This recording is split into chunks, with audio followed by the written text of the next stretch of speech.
Good evening. Certainly delighted to be here. Excited about this opportunity to speak to you. Now, how many champions do I have in this room? I need to hear rounds of applause. How many champions do I have? There we go. One of the things that we want you to understand as football players is the similarity is when you come out into life and you set out to accomplish a goal, it's just like having a goal in a football game. As soon as you accomplish a goal, though, one of the things that you need to understand is that life, people, and obstacles are going to move against you. They're going to try to take what you have. That's why basically when people build houses, they oftentimes build fences. And even in some neighborhoods, when they build houses, they end up putting bars on their houses. When we buy cars, we end up putting sometimes alarms on our cars. Why? Because as soon as you set out and accomplish something of value, someone, something is often going to move against you. So not only do we accomplish things, but the first thing that we have to do is protect the things that we accomplish. Our loved ones, our assets. Well, that's just like football. You've got a goal, and you then have to protect your goal. Am I right? You want to make sure that the opposing team doesn't score on your goal. But by the same token, you have a goal in life, correct? And you want to get to that goal, but in order to get there, you have to overcome obstacles. Am I right? Well, that's what life is all about. So tonight we're going to talk about the secret to winning games, becoming a champion in football, but not only in football, but becoming a champion in life. Would that be of interest to anybody? All right, very good. Well, let's talk about it real quick. First and foremost, I want you to think for a minute. I want you to just empty your mind. I want you to think about your greatest opponent that you had this year out on the field. I want you to just get that team in your mind. Your greatest opponent, your hardest opponent to tackle, your hardest opponent to overcome. You got that team in your mind? Yeah. All right, now I want to ask you a question. If you could beat the hardest team or the best team that's out there, if you had the skills and the wherewithal to beat the best team out there, the team that gave you the hardest opposition, would it stand to reason that you could probably go on to beat the rest of the teams? But I want to tell you the first secret to success, the first secret to becoming a champion is the hardest team that you face, that greatest obstacle is not an opposing team. The greatest obstacle is you. I want to tell you a proverb, an old African proverb. Tell me what a proverb is. I'm going to stay up here until somebody can raise their hand and tell. Right there, yes sir. An old time quote? And what's significant about that quote? It's wisdom. That's the word that I was looking for. Very good. Give that man a round of applause.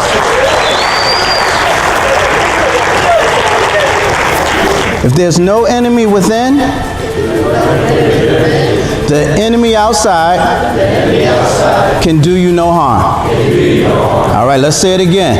If there's no enemy within, the enemy outside can do you no harm. So your biggest enemy is not the person on the other side of the field. It's not the person that's lining up in front of you. Your biggest obstacle happens before you even hit the field. Your biggest obstacle is you. Your attitude, your work ethic, your state of mind, whether you have a winning spirit. If you can get you together, if you can overcome you, you can overcome any obstacle in front of you. But champions have mastered themselves. And once you become a master of self, you can handle anything outside of you. So I want to give you a quick story, and then I'm going to get out your way. There was a little boy one night. He came, and he plopped up in his father's lap. And he whispered in his ear, he said, "Dad, you know, really, we haven't been spending enough time together." And his father thought about it, felt a little dejected, and he said, "Son, you're right.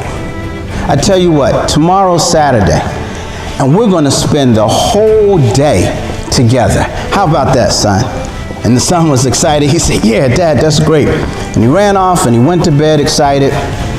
Next morning, the father woke up a little early because feeling a little guilty, he wanted to kind of continue with his daily routine of reading the newspaper.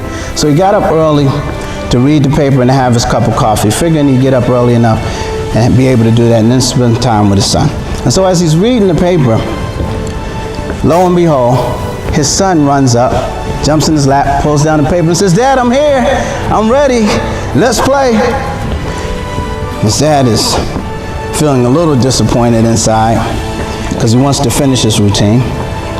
But he comes up with an ingenious idea. He says, okay, son, I'll tell you what we're going to do. First game today is going to be putting a puzzle together.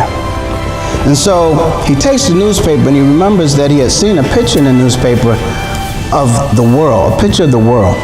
And so he took this picture and he ripped it up into small pieces and he spread the pieces out on the table and he said, son, and gave him a roll of tape. He said, I want you to put this picture of the world together. He figured that should buy him some time. So he gave him that puzzle, went back, and as he was reading, to his surprise, a few minutes later, his son was back up in his lap, pulled down the paper, Dad, I'm all done. And to his surprise, he says, wow, he couldn't believe it. So he walks into the other room and he looks at it, and sure enough, the whole picture of the world is put together. He can't believe it. Now, feeling a little proud of his son's accomplishment, but also being a little curious, he asked him, he said, son, how on earth did you put this picture together so quickly? He said, Dad, well, really, to tell you the truth, at first it was really hard. And I was just about to quit, a matter of fact. He said, but when one of the pieces fell on the floor, when I went to pick it up, seeing that we have a glass table, when I looked up, I noticed that the picture underneath was the picture of a man. So he said, what I did was I just put the man together, and when I put the man together, the world just fell into place. And you know, that's really a life lesson for all of us, because the truth of the matter is, when a man puts himself together, his whole world falls into place. And what you have to do if you want to be a champion is you have to work on the inside man. You've got to put the inside man together. What does it mean to put the inside man together? There are three parts of you that you need to work on: your mind, your body, and your spirit, or your soul. And that means you've got to work on the inside man, and you've got to get your mind together. You've got to understand how to think like a champion. You've got to put in the time to study your plays, to study your position, to study the game. Champions put in the time to get their mind right. You've got to get your body right. You've got to put 100% into practice. Most of the times we're goofing off, but champions put in 100 to 120%, time and time again. And finally, you've got to get your soul right. You got to have the heart of a champion. You got to want to win. You got to want it bad. You got to want it more than the person that you're going to be up against. And when you get your mind, your body, and your soul together, if you work on the inside man, I promise you, not only on the gridiron, not only on the football field, but in life, when you put the inside man together, the world falls into place. For your seniors, I've left a roadmap for you. In this book, there are 12 steps. 12 simple steps. If you follow these steps will teach you how to put the inside man together, how to maximize your potential, how to become all that you can be. 12 steps for the seniors. I want you to say this word, Invictus. Invictus. Say it again, Invictus. Invictus. One more time with all your gusto, Invictus. Invictus. In Latin means unconquerable or undefeated. That's what it's going to take to be a champion and to win the championship, to be unconquerable. Raiders, are you unconquerable? Yes, sir. Raiders, are you unconquerable? Yes, do you want to be undefeated? Yes, sir. Then I want you to repeat after me. Invictus. Invictus. Out of the night that covers me. Out of the night that covers me. black as a pit, from pole to pole.